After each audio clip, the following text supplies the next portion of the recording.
Muna gingon nga Master of Ceremony, muana lang na niya itong MC. Ikaw na yung sunod. Wala wala kita, di kita kapalag. Okay, nayata sa ato ang doctrinal review.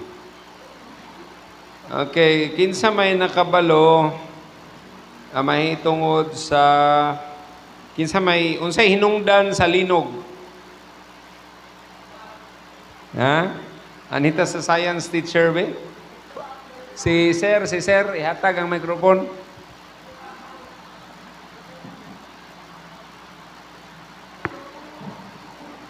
Okay, Sir. Panginoong, Unsa may kuan sa linog? ang hinungdan Sama na, kusog kaira. ang hinungdan sa linog kay naay fault ang mga tectonic plates nga naglihok. And also, Sa ilalim sa yuta. naay tectonic plates nga naglihok, gitawag og fault. And then napoy mga rocks or naay movement sa ilalom kay naay mga rocks nga nangabuak. Also napoy isang gitawag og mantle convection. Ang init nga rocks may pataas munang move ang mga Sa bulkano. Init man ang ilalom, no? ay init ang ilalom na naay rocks nga molten rocks pero kaya to musaka man to siya. So ang land napunan mudagan siya ang plates, mudagan ang plates. Mantle convection ang tawag. So naging movement ang ground nato mantle. So, manay hinungdan. Nganong naay? Manay mga reason nganong naay kanang earthquake kaya during sa movement sa earth sa mantle mag-create na siya seismic wave. Pag-create ng seismic wave matranslate na ito earthquake na sa tuwa. Okay.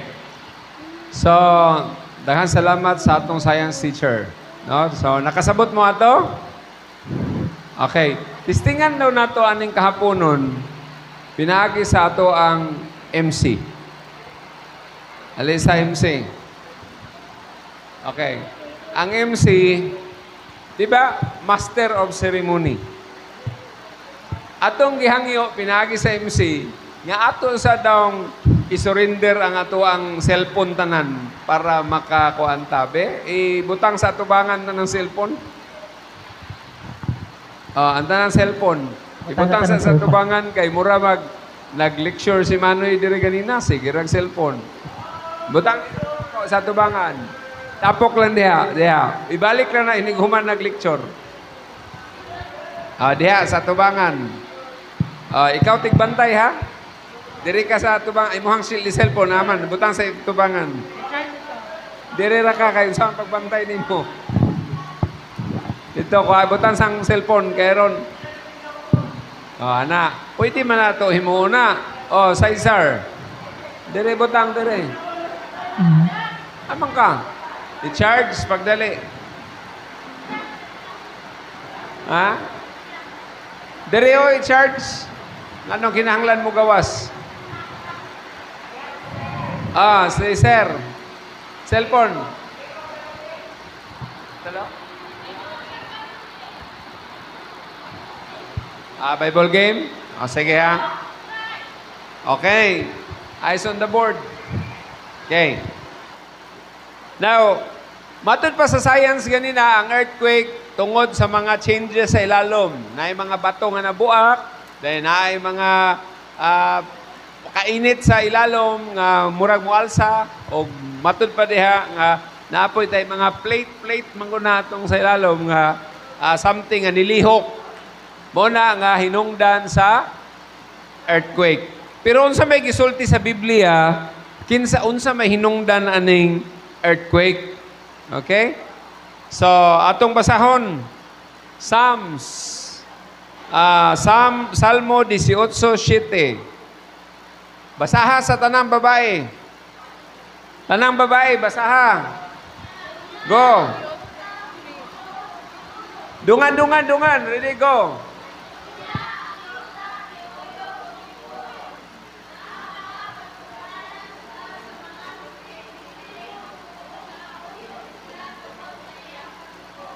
Okay.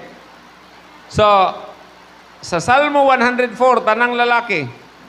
Psalms 104:32. Sige daw.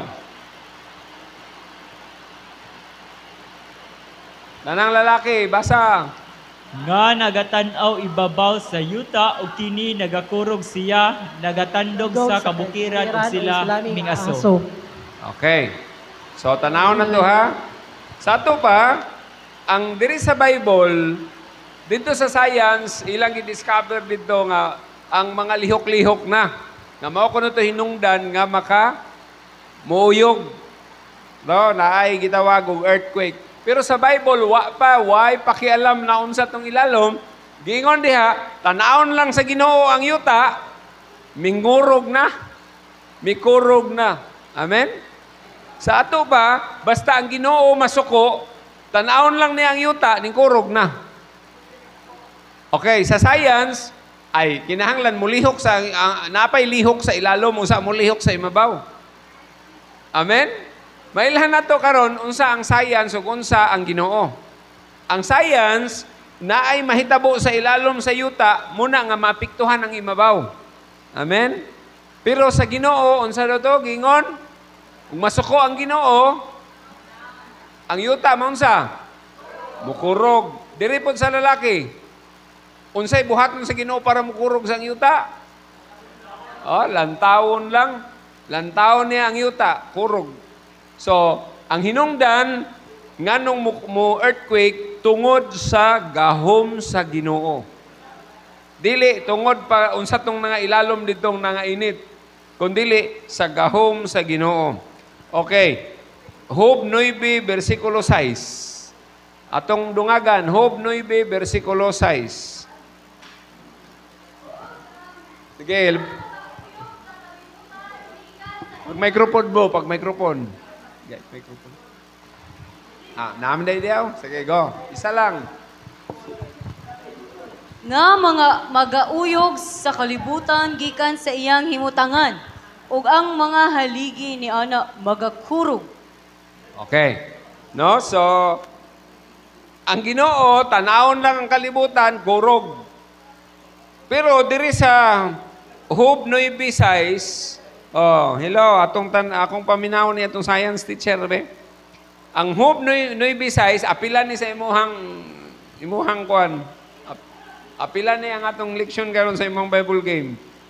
Job 9:6, murag naa gyud siya, gitawag og kaning murag siya link siya sa imong gisulti. Ningon siya diha, nga nagauyog sa kalibutan gikan siyang himutangan og ang mga haligi ni ana nga kurog. Sa ato pa, ang gisultin niya ganina, unsa to? Mga tunik-tunik man to. Moto ang mga haligi, itong mga layer-layer sa kalibutan, mga haligi. Pero ang Ginoo gamhanan gumikan kay iyang tanawon ug unya mukurog, muuyog ang kalibutan. Ug bisan pa ang nahamutangan sa kalibutan, ang pinakailalom ning kurog. No? So, unsay hinungdan nganong mo earthquake? Tungod sa Ginoo. Nagpaila na siya tungod sa kagamhanan sa Ginoo. Muna yung unang answer ha? Nganong mukurog ang kalibutan? Tungod kay gamhanan ang Ginoo. Okay. Tungod sa gahom sa Ginoo. Kaduha, Mateo 24:7. Mateo, lalaki tanan. Tanan lalaki. Go. Kay magatindog ang nasog batok sa nasod ug ang gingharian batok sa gingharian ug maabot ang mga gutom ug mga kamatay ug mga linog sa mga nagalaylaing mga dapit. Okay. Kay magatindog ang nasod batok nasod. So wa pa ang dakong kuan, dakong earthquake, nagkagubot na daan ang Pilipinas. Nagubat na daan. Gidala na daang tatay sigong sa ICC. Kunya, nadaga na kay mga korupsyon. Gubot. Sa kalibutan, bod, ang Israel, ang Gaza, sige gubat. Muna, ang Ginoo, dili gusto ng gubat-gubat, pero muna nga ningon siya diha, nga naay gutom, kamatay, og mga linog. Ang ikaduhang hinungdan nganong doon na po'y mga earthquake, tungod pud na siya sa kanang timailhan nga hapit na mobalik ang Ginoo. No? Kana tagna man na. Hapit na mobalik ang Ginoo. Dungagan na to Lucas 21:11. Babae na po. Oh, bye tanan.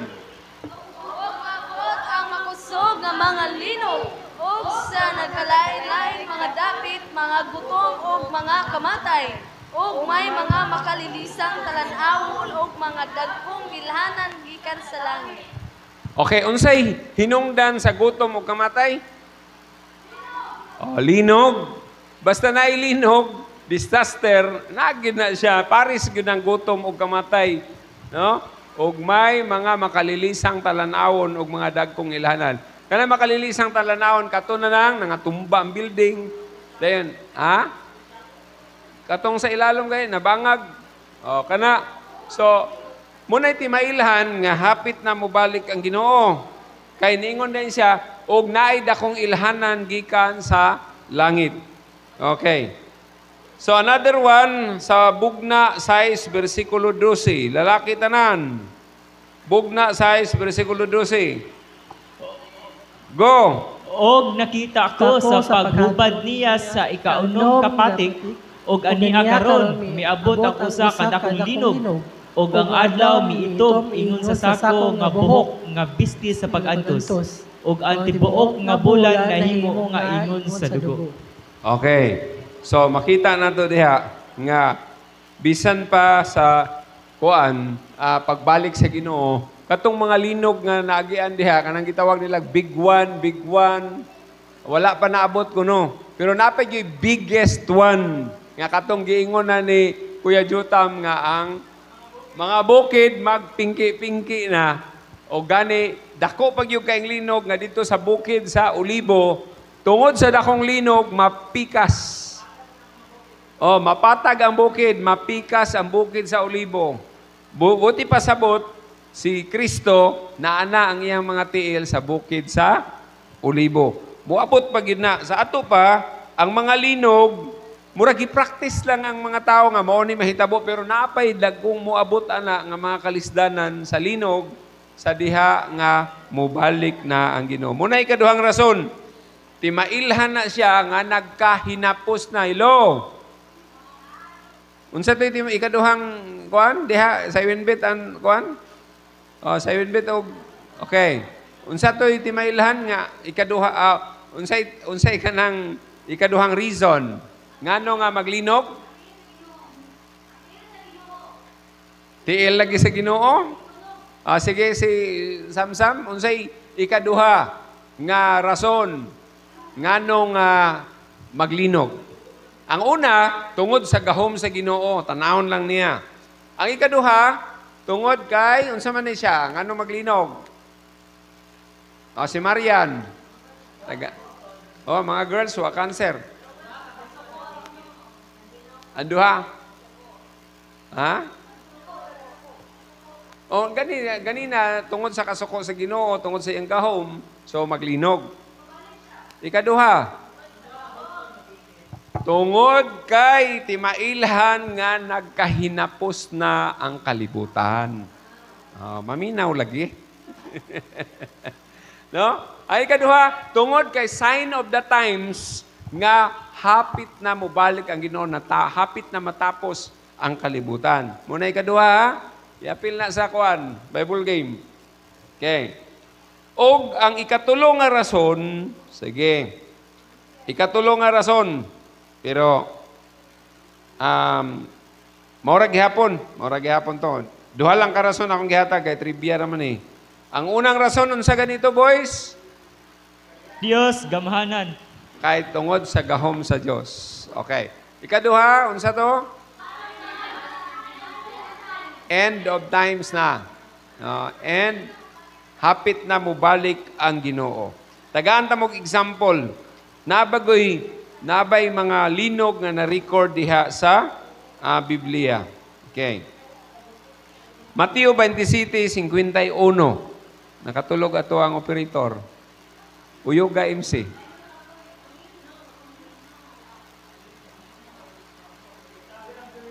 Okay. Matthew 27:51. Kabalo na ni si Joseph. Sige, Joseph. Matthew 27 verse 51. Basa, girls. Niya karon ang tabli sa tudlo na pikas gikan sa ibabaw hangtod sa ubos, ug ang yuta na uyog, ug nangabuak ang mga batong bantilis. Okay. Unsay unang ang ngilngig nga record diha sa Biblia? Unsa na nga panahon? O sa unsa man ang unsay inyo hinumduman ninyo ng tekstuha nganong napikas? Sa dihang gilansang si Jesus Christ sa cross. Nagisi ang kortina. Unya nabuak diretso dito sa yuta. Ngano man dako pong linog, no? Naay dakong linog nga nahitabo, nauyog ang yuta. Oh. Sa ato pa nailinog, naay earthquake. Mo nay unang pinaka historic nga kanang earthquake sa panahon ni Ginoong Hesus. Wala na po si Ginoong Hesus, napay isa ka record board sa New Testament. Buhat 16:26, boys, basa.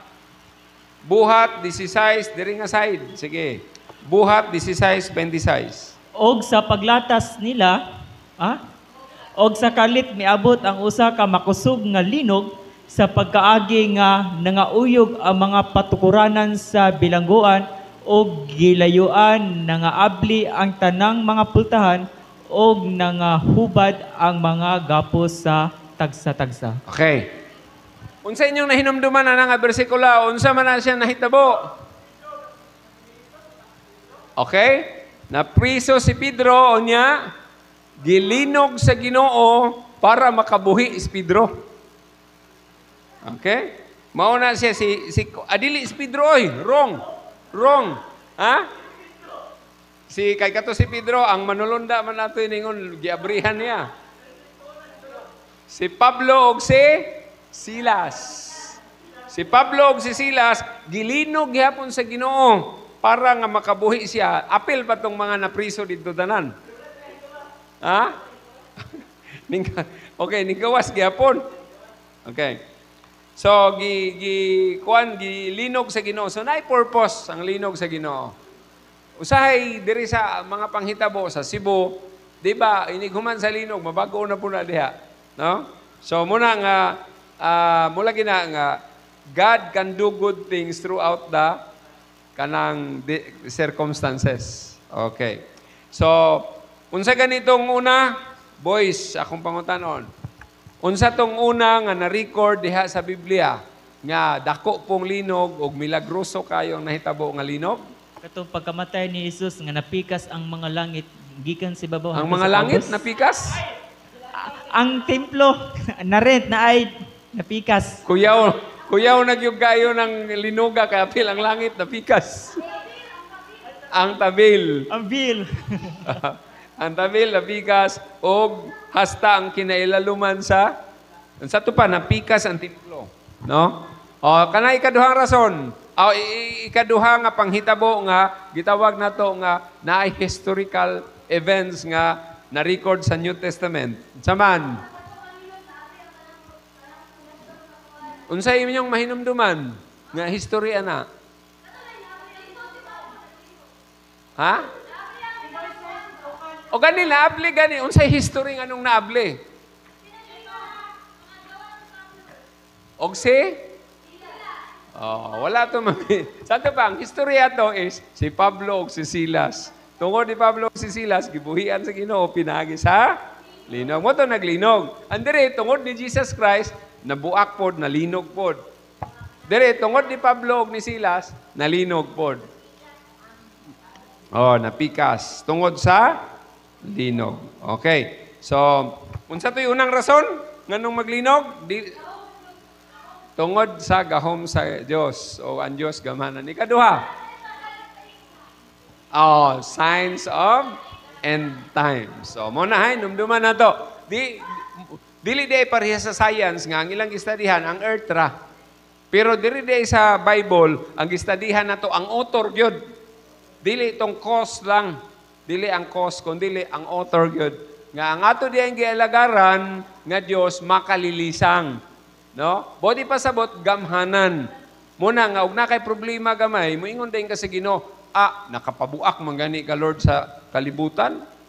Panahon ni Jesus Christ, gibuhian man gani mo si Paul og si Silas, pinaagi lang sa linog, unya ako. Munang naikanta nga uyog ako Ginoo, kay aron uyogon ma-change ka. No, kung naglisod ka og bag-o sa imong batasan, pagpauyog sa Ginoo. Kay aron nga mabag-o ta. Kay kita yuta man pud ta, kay gikan man ta sa yuta. No? So si Manoy di na uyogon kaning mata na. Og mao na nga ato ang doctrinal review, ang ato ang short doctrinal trivia. Amen. Si